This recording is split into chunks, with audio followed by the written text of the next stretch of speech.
भाजपा कार्यकर्ताओं की बैठक रविवार को यहां अग्रवाल धर्मशाला में हुई। विधानसभा चुनाव को लेकर शहर से जुड़े कार्यकर्ताओं की बैठक में चुनाव को लेकर विस्तृत रणनीति तैयार की गई।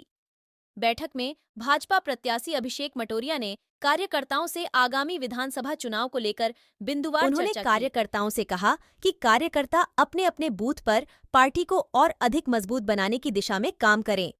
अगर बूथ जीत लिया तो समझो चुनाव जीत लिया। उन्होंने कहा कि भाजपा की असली ताकत बूथ कार्यकर्ता है। मटोरिया ने कहा कि सभी कार्यकर्ता अपने अपने वार्डों में पार्टी को और अधिक मजबूत करने की दिशा में काम करें। उन्होंने कहा कि टिकट मिलने के बाद से जो उत्साह कार्यकर्ताओं में है, उसे उत्साह को वोट में तब्दील करने के लिए घर घर जाकर पार्टी को मजबूत करना होगा। मटोरिया ने कहा कि जोश में होश नहीं खोना है। कार्यकर्ताओं को पार्टी की नीति व योजनाओं को आगे बढ़ते हुए आम मतदाता तक पहुंचना है। उन्होंने विश्वास दिलाया कि किसी भी कार्यकर्ता के मान सम्मान में कोई कमी नहीं आने दी जाएगी। अभिषेक मटोरिया ने बताया कि 6 नवंबर को वे नौहर विधानसभा क्षेत्र से भाजपा प्रत्याशी के रूप में अपना नामांकन दाखिल करेंगे। नौहर शहर के तमाम पार्षदों की, प्रत्याशियों की, बूथ अध्यक्षों की बैठक थी।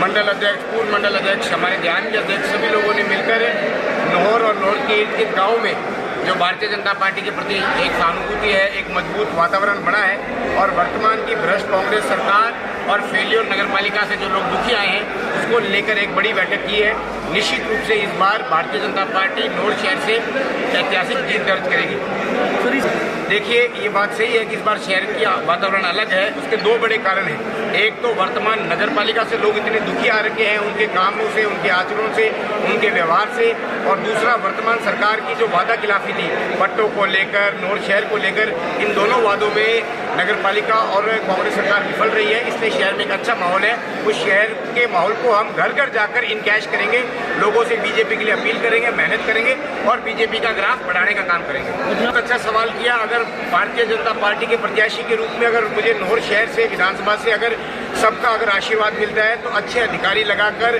और जितने भी पार्षद है जो भेदभाव हो रहा है उस भेदभाव की नीति को समाप्त करेंगे, जो रुके हुए विकास है उनको पूरा करेंगे।